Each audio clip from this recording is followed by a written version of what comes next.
Samsung is one of the biggest corporations in the world, providing virtually everything from consumer electronics, semiconductors, buildings, military equipment, and medical services. If Samsung were a country, it would rank 53rd in the world by GDP. In 2023, Samsung's revenue was approximately $197 billion. According to the World Bank's GDP ranking, this would place Samsung just below countries like New Zealand, which had a GDP of $249 billion in 2023. Recently, however, there are a lot of voices saying that the South Korean giant may be losing its grip.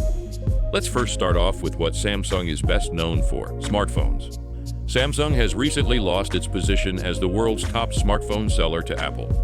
In 2023, Apple commanded a 20% market share, selling 234 million iPhones, while Samsung's share dropped to 19% with 226 million units sold. This marks the end of Samsung's 12-year reign as the global leader.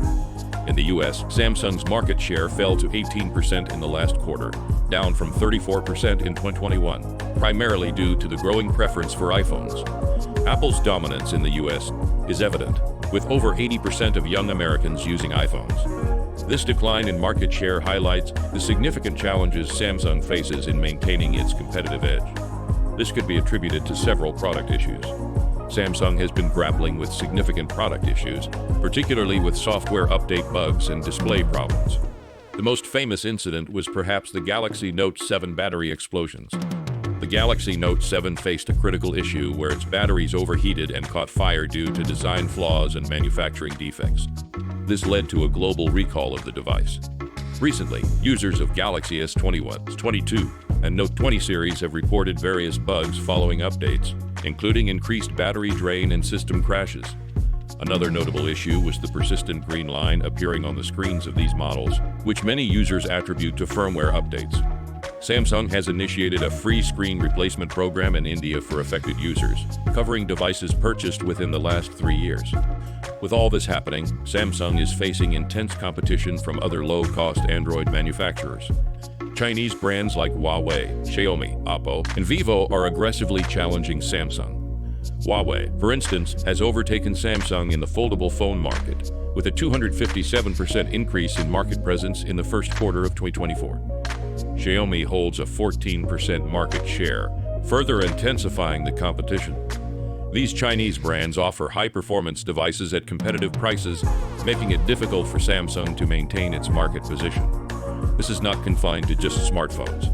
Samsung recently closed its LCD display business that they have been keeping for 30 years due to low-cost competitors such as BOE in China and AOU in Taiwan. Samsung is being pushed out of the market across many home appliance markets. But Samsung's crisis doesn't solely lie in the consumer electronics sector. Another huge problem lies in semiconductors. Semiconductors are the backbone of modern electronics, enabling the functionality of devices ranging from smartphones to data centers for artificial intelligence. Some dub semiconductors as the oil of the tech industry due to its strategic importance. Countries around the world are heavily investing in the semiconductor sector. For instance, the U.S. has committed $52 billion through the CHIPS and Science Act to boost domestic semiconductor manufacturing and research. China is investing heavily in its semiconductor industry to reduce dependence on foreign technology and achieve technological self-sufficiency.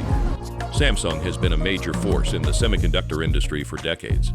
It has been the world's largest memory chip manufacturer since 1993 and the largest semiconductor company since 2017.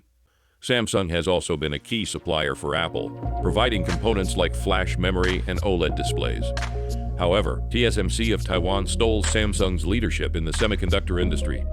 TSMC's business model focuses on foundry services by manufacturing chips that were designed by other companies. TSMC has consistently invested in cutting-edge technologies, such as advanced node processes. For example, TSMC's 3nm and upcoming 2nm processes offers significant performance and energy efficiency improvements, attracting significant orders from Apple, NVIDIA, and Qualcomm. Meanwhile, Samsung has faced challenges with yield rates for its advanced node processes.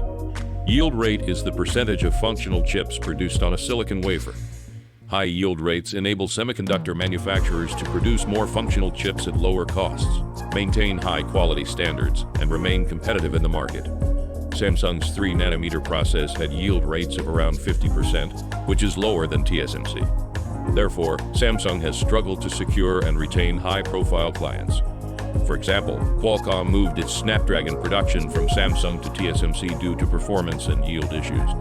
As a result, TSMC holds a dominant position in the global semiconductor foundry market with a 61% share as of last year, while Samsung trails significantly with merely an 11% share. TSMC's annual investment in the foundry sector is about triple that of Samsung's, allowing TSMC to maintain a decisive lead.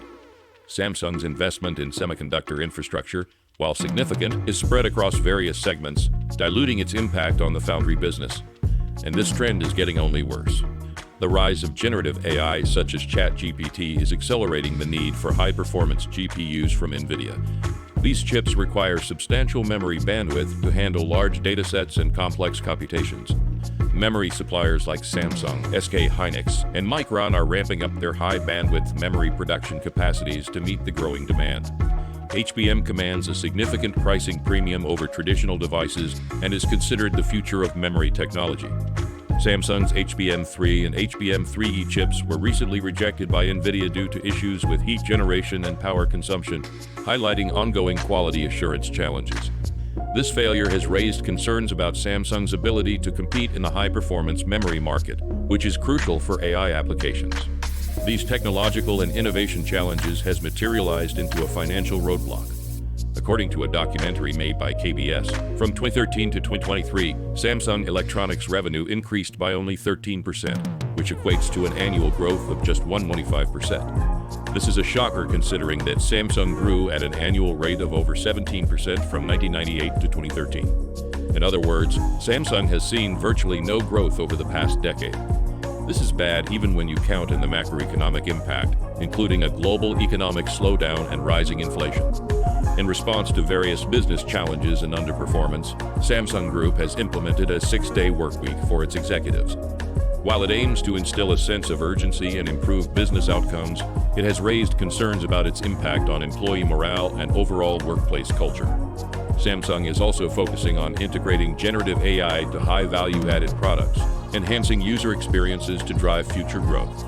The company plans to enhance its leadership in advanced node semiconductors and AI-enabled consumer products, aiming for a significant earnings improvement in the second half of 2024.